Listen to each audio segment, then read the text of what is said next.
Hi, Mrs McTaggart here. In this video we're going to be looking at probability. Now it says this is for National 5 applications, but this is actually a BGE lesson, which is just a start on a whole series of lessons that feed into National 5 applications course.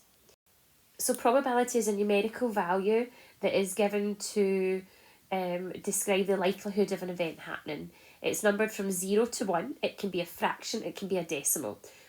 We quite often talk about it as fractions, but when we want to compare them, we turn them into decimals. So the lowest probability you can get is 0. That's something that is impossible. And the highest you can get is 1, which is something that is certain. That's like 100% going to happen. And 100% as a decimal is the number 1. So at this point, I talk about all the different types. And I give examples. So something that is impossible is living forever. Sorry to be morbid, but it is impossible to live forever. Vampires do not exist. Something that is certain, well, the only certainty in life is that you are born and then you die. So again, death is a certainty. I then like to get people to come out with examples, and they give things like, you're certain that Mrs McTaggart will shout at so-and-so today. It is certain that it will rain in winter in Scotland at some point. Then in the middle, you've got an even chance. So this can be called 50-50, or it's got half, as a numerical value is a half. And examples of that is a coin toss. So when you toss a coin, you can have a heads or a tails. We talk about maybe when you're born, you can be a boy or a girl, so a 50-50 chance. And then anything below a half would be something that's unlikely. So you could say something like a lottery win. It's unlikely. You might even say it's very, very unlikely. So, but it's not impossible because people do win it. So that's unlikely. And something that is likely would be that you were born on a weekday. You have more chances of being born between a Monday and a Friday than you do a Saturday and a Sunday. Or we talk about weather a lot when I do probability. So it's very likely that it will rain in, let's say, January. It's actually very, very, very, very possibly getting really close to certain. So at this point I go to people, right, let's come up with some ideas. So a couple here, and I would ask, what is probability, using these 5 words, of travelling beyond the speed of light? Well, we can't do that, right? So that is impossible. Then the next one is being struck by lightning. It's very, very rare, but we have seen in news that it has happened to people, so it's very, very, very unlikely. Tomorrow is Thursday. Well, that depends what day you're watching this video. Today, at the moment, is Friday. I'm making this video on a Friday.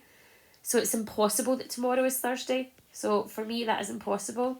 Had I been making this on a Wednesday, though, that would be certain. Your birthday being on a weekday, I've mentioned that one. That's quite likely. More likely than being a weekend. And then picking a red from a deck of cards. Well, you need to know about a deck of cards for probability, actually. Half of your pack is black. Half of your pack is red, so that is an evens chance. So we chat about probability a lot in terms of the words, but then we need to try and put it into numbers. So what we do is we use a general rule. It's one of these formulas in maths that we never really write, but we refer back to it when we're trying to write probability. So the notation for probability is we write P bracket something. So that's a shorthand way of saying the probability of something is. So like if I said probability of picking a red from a pack of cards, I would just like probability red for shorthand. And then the way you get the formula is the top number. It has, as a fraction, the top number has to be the number of favourable outcomes versus number of possible outcomes. So I'm going to take that example that I did about being born on a weekday. Number of favourable outcomes is that there are, let's just rub this out actually. So, excuse me, the probability of being born on a weekday. How many weekdays are there? There are 5. How many days in a week are there? There are 7. So you would say you have a 5 out of 7 or a 5 in 7 chance of being born on a weekday. On the other hand, if I asked what would the probability of weekend be, it would be the other 2 out of 7. So it would be the reverse of that makes it up to 7. So some actual examples. So we quite often talk about a die or a dice in probability questions. So just to clarify, if you have one of these, it's called a die. If you have 2 of them, it's called dice. A bit like mouse and mice. This always causes a massive debate in my classroom, but let's not stress too much about it. So I say a normal die because you can get die with more than 6 sides. We're talking about your regular one like you get in a board game. So the probability of getting a 6 is written as P bracket 6. So the way you do this, you think, right, well, how many number 6s are there on a die? There is 1. How many numbers on a die? There are 6. So you have a 1 in 6 chance of landing on a 6. So you all know if you've been playing a board game that's going to take you a while to get out of, like the starting point in Ludo, for example, or you need a 6 to get out, a double 6 or something to get out of jail. It takes forever to get what you're after. So 1 in 6 chance of getting that. Probability of getting an even number, well, that includes a 2, a 4, and a 6. So a 2, a 4, and a 6 on a dice. That means you have got 3 of them. So there are 3 even numbers out of a possible 6 numbers. Now, with all things related to fractions, you should simplify. 3 out of 6 simplifies down to 1/2. So you have an even chance of getting an even number on a die. And then the last one, probability of getting a 7, is a trick question. There is no 7 on a dice, so that's impossible. And remember what I said a minute ago? If it's impossible, the probability is 0. It's got no chance of happening. So where do we go to next? We then start talking about a pack of cards. So I always hope you know about a pack of cards when we're doing this. So I always have to bring out this image to show pupils what a pack of cards looks like. Because I think it's like a dying art. Not everybody has ever played cards before, which is quite sad. So standard pack of cards is 52 in it. There's 4 of each suit. So I asked the probability of getting a heart. So the hearts are all these cards here. There are 13 hearts in the deck. So that is 13 out of 52. But you might notice I've just actually scored out a quarter of the deck. 13 out of 52 simplifies down to 1 out of 4. We're not great at our 13 times table, but it does happen here. So that gives you 13 out of 13 out of 52 gives you a quarter. Right, probability of getting a 4. So you have got 1, 2, 3, 4 number 4s in a pack of cards. So that would be 4 out of 52. Which simplifies down to 1 out of 13, because in each set of 13 there is 1 number 4. And then the probability of getting a face card are all these ones here. So we have 3, 6, 9, 12 out of 52, which simplifies down to 3 out of 13, because there are 3 face cards in each suit. So pack of cards quite often come up. We talk about spinners. We love a good spinner for these questions. So you've all seen these coloured spinners. This one is numbered 1 to 12. This tests other knowledge like prime numbers, even numbers, factors and multiples as well. So probability of landing on a 4 in this spinner if it's numbered 1 to 12. Well, there's only one number 4. So that's simply 1 out of 12. Probability of landing on a 20. Well, there's not a 20, so that's impossible. So we just write 0.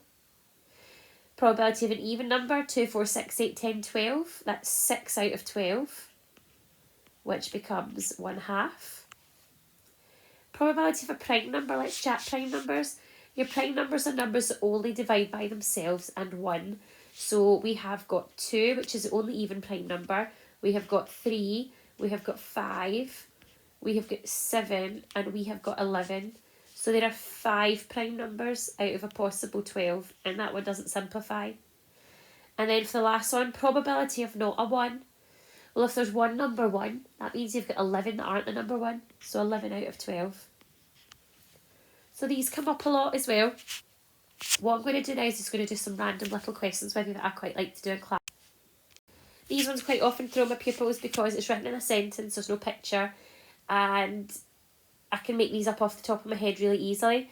So a class is 12 boys and 16 girls. Probability of choosing a boy at random out of the class. Well, how many boys are there? There's 12 boys. And a common mistake is to write 12 out of 16.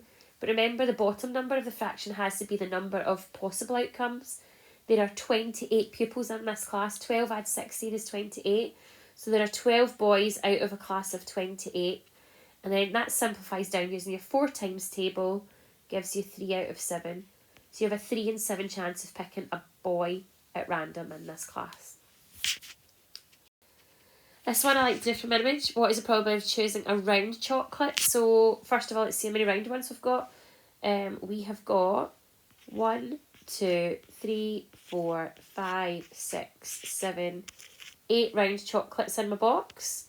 So the probability of choosing a round one would be written as probability round equals, what did we say we had? We had 8 out of a possible 4 rows of 6 is 24. So we had 8 out of 24 chocolates, which simplifies down to 1 out of 3. So 1 in 3 chance of getting a round chocolate from that box. Here's another one. So we have a raffle. There are 100 tickets sold altogether, so this is what our bottom number is always going to be. 4 prizes of £20, 2 prizes of a tenner, and 1 prize of a meal. So probability of winning, what's the chance of getting any prize? We had a total of 4, 2 and 1, so we had 7 prizes out of 100 tickets. So you have a 7 out of 100 chance of winning in this raffle. Probability of a cash prize, well that was just these two. So there was 6 cash prizes out of a possible 100. And 6 out of 100 can simplify down to 3 out of 50 if you simply half both of them. We're nearly... Here's another one. We like to sometimes do visual ones. So we have a load of balls in this jar and we want to know what is the probability of picking a green one. So it's quite obvious, unless you're colourblind, apologies. There are 3 green balls in this jar. So probability of green is 3 out of, and if I could do a quick count, 1, 2, 3, 4, 5, 6, 7, 8, 9, 10, 11, 12, 13, 14. There are 15 in the jar. So 3 out of 15 are green. That simplifies down using the 3 times table to 1 out of 5. Probability of white, trick questions, no white ones, so that's a 0. So if we pick a green ball but don't put it back, what is the probability of now getting a red? So the probability of red, let's do the top number first, is I have got 1, 2, 3, 4, 5, 6, 7 red. Now there was 15 in the jar, but I've taken out a green, so this green one has completely disappeared, so I now have 14 left to choose from in the jar. And 7 out of 14, both divide by 7, giving you 1/2. So you've got a 1 and 2 or a half probability of picking a red now. Final question. This one, probability of rain tomorrow is 0.36. What is the probability it's not going to rain? All my examples so far have been fractions. But remember what I said? 0 is impossible, 1 is certain. So if this is 0.36 accounted for rain, not rain is anything left.